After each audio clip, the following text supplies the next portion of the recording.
देखा परंतु भगवान को नहीं देखा। पूछ लिया अर्जुन तुम तो आ गए, तुम्हारा वो मित्र नहीं आया, तुम्हारा सारथी नहीं आया।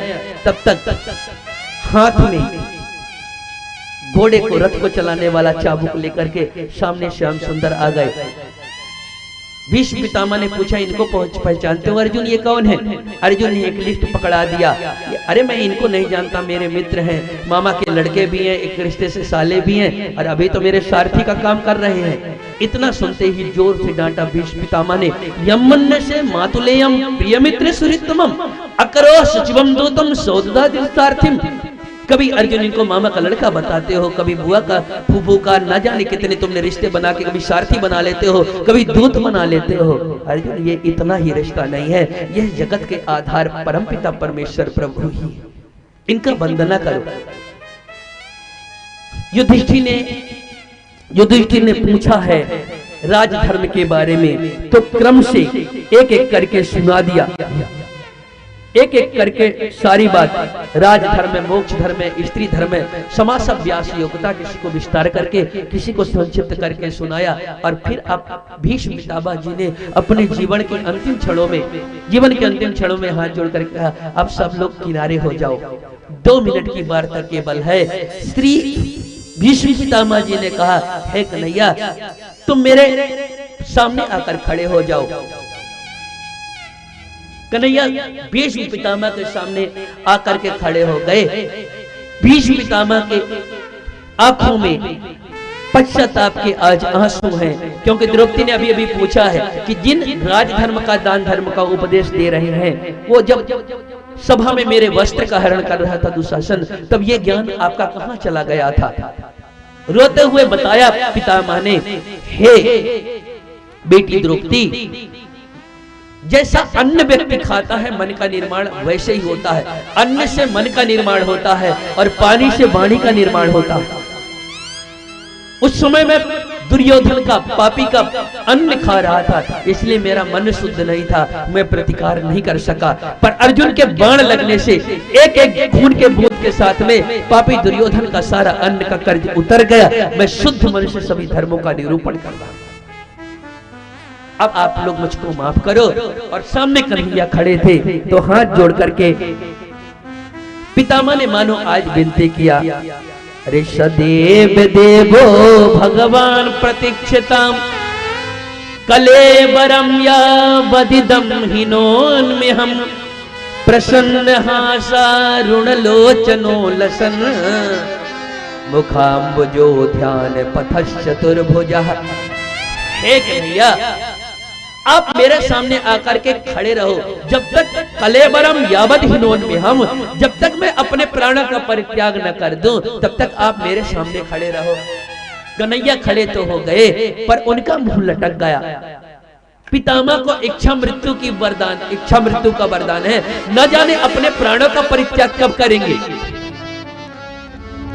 कब प्राणों का परित्याग करेंगे। तो जैसे उनके मन में भाव आया मुंह लटकाए, वैसे पितामह ने जोर से कन्हैया को डांटा, एक कन्हैया ये मुंह लटका के सामने मत खड़े हो, प्रसन्न हासा ऋणलोचनो लसन, आप मुस्कुराते हुए सामने खड़े हो, आप मुस्कुराते हुए खड़े हो, मैं हंसता हुआ देखना चाहता हूँ। भक्त क्या चाहता है? यही तो चाहता है कि जब अंतिम समय आए तब भगवान का दर्शन सामने हो, और भगवान दर्शन भी दे तो कैसे दर्शन दे? सुंदर मुस्कुराते हुए भगवान दर्शन दे, इतना तो करना स्वामी।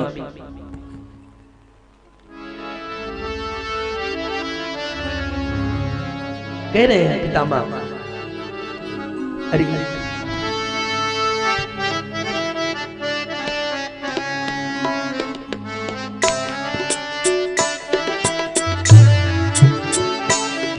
इतना तो करना स्वामी, जो प्राण तन से निकले, इतना तो करना स्वामी, जो प्राण तन से निकले, इतने नाम लेकर फिर प्राण तन से इतना करना स्वामी, जब प्राण तन से निकले।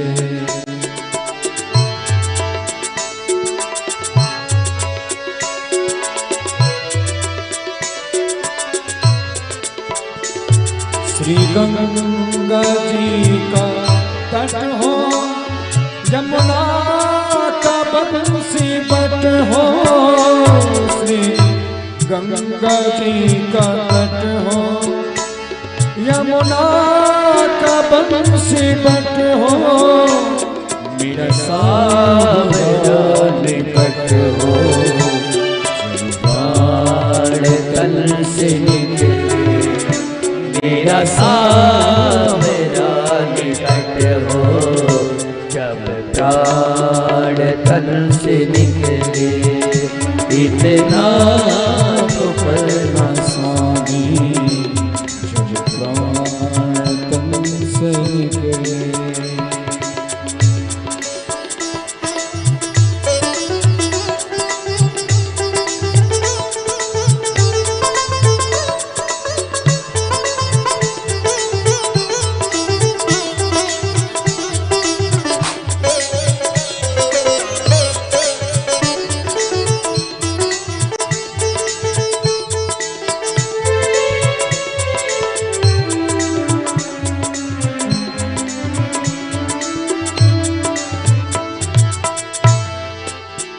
शीर सोहनी कशी हो, छवि मन में ये बसी हो, शीर सोहनी कसी हो, छवि मन में ये बसी हो, शीर सोहनी कसी हो, छवि मन में ये बसी हो, होठों पे कुछ हंसी हो,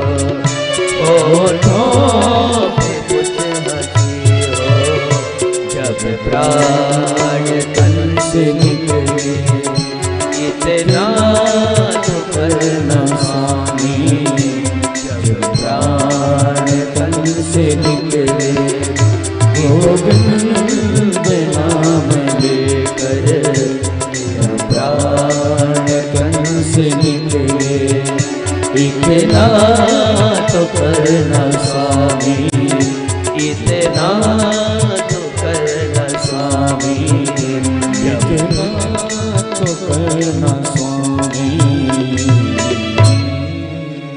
एक नहीं है, वो लटका के क्यों खड़े हो? प्रसन्न हासा ऋण लोचनो लसन, थोड़ा मुस्कुराते हुए सामने खड़े हो। कन्हैया चतुर्भुज रूप में मुस्कुराते हुए खड़े हुए, और 11 श्लोकों में आज एकादश इंद्रियों को इकट्ठा करके पुष्पिताग्रह छंद में एक साथ प्रार्थना करके, इति मति रूप कल्पिता वितृष्णा भगवत सातत पुंगवे विमोमनी। हे कन्हैया, कोई वृद्ध पिता हो और वो उसकी बेटी, जवान बेटी घर में बैठी हो, और वो पिता के सामने अगर मृत्यु आ जाए तो वो मरता हुआ पिता का प्राण अच्छे से नहीं निकल पाएगा, ये सोच करके कि मेरी बेटी कहाँ जाएगी। कन्हैया का मत्था चकराने लगा। आज तक तो नैष्ठिक ब्रह्मचारी थे, विवाह तो किया नहीं, इनका बेटी कहाँ से आ गई पितामह की। पर विनोद में पूछा भगवान ने कि पितामह, आपने अपनी बेटी का विवाह क्यों नहीं किया? आपकी बेटी बहुत ज्यादा पढ़ी लिखी है क्या उसके योग्य वर नहीं मिला? पितामह ने कहा, हे कन्हैया, मेरी बेटी इतनी योग्य थी कि उसके अनुरूप वास्तव में कोई वर नहीं मिला, इसलिए मैंने अब तक बेटी को कुमारी रखा हुआ है। तो क्या है आपकी बेटी में? इतनी पढ़ी लिखी है, क्या ज्यादा सुशील है, संस्कारवान है, अनुरूप वर नहीं है? तब उन्होंने कहा कि हमारी बेटी में जो गुण है वो दुनिया की किसी बेटी में गुण नहीं है। कौन सी आपकी बेटी में गुण है? उन्होंने कहा, मेरी बेटी वितृष्णा है, उसमें किसी प्रकार का तृष्णा नहीं है, एक केवल भीष्म पितामह की बेटी ही है जो वितृष्णा है। तो महाराज, आपकी बेटी है कहाँ? बोले, मेरी बेटी कोई और नहीं है, मैंने अपनी मति को, अपनी बुद्धि को ही मैंने बेटी बना करके रखा हुआ है। इतमत रूप कल्पिता वितृष्णा भगवती सातत पुंग विभोमनी, स्वसुखमुपगते क्वचित विहरतुम प्रकृतमुपेयुष यद भव प्रवाह। मैंने अपनी बेटी को ही, अपने बुद्धि को बेटी बना, मति को बेटी बना के रखा है।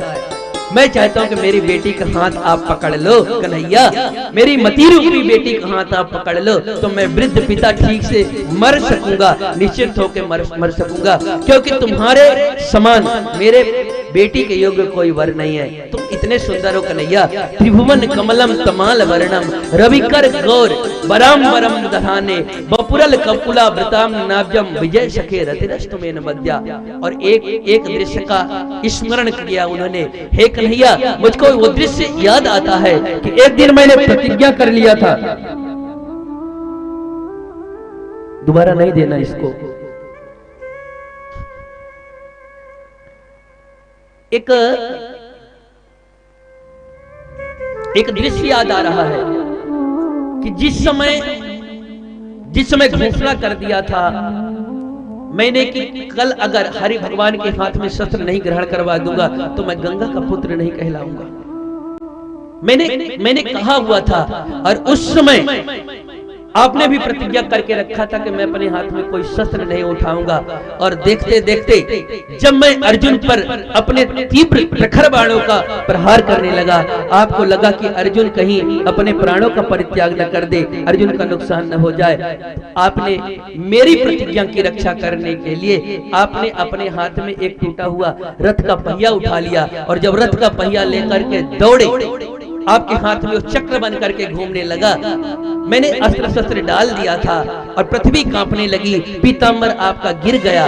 मैंने कहा था कि जो हरि अस्त्र न कहाऊं तो ला जाओ गंगा जननी को सांतर सुत न कहाऊं। और आपने जब चक्र लेकर के दौड़े तमाम त्रिलोक कांपने लगा। जब भगवान ने प्रतिज्ञा किया था कि अपने हाथ में शस्त्र ग्रहण नहीं करेंगे, भगवान ने प्रतिज्ञा को तोड़ दिया, तो किस पर विश्वास करें। तब आपका पीतांबर जाके समझाया, आप चिंता मत करो, यह भगवान की लीला है, भक्त के वचन को रख रहे हैं, अपने प्रतिज्ञा को तोड़ रहे हैं। अरे भगवान ने उस समय कहा था, बचावे सो अपनी लाज जाको बाप एक हो, वह अपने लाज को बचाए जो एक बाप का बेटा हो। हमारो तो लाज कौन, मेरे बाप तो अनेक हैं, एक बाप के बेटे तो हम नहीं। कोई नंद बाबा का बेटा कहता है, कोई वसुदेव का बेटा कहता है, तो जो एक बाप का बेटा अपनी लाज को बचाए। ऐसे कह के भगवान ने अपने भीष्म की प्रतिज्ञा को रख लिया था। और नैष्ठिक ब्रह्मचारी होने के बाद भी उन्होंने एकादश वो महाराज का दर्शन करते हुए अपने प्राणों को, एक प्राणों की ज्योति निकली और गोविंद भगवान में आकर के ही समाहित हो गई है। बोलिए गोविंद भगवान की। दुंदुभियां आसमान से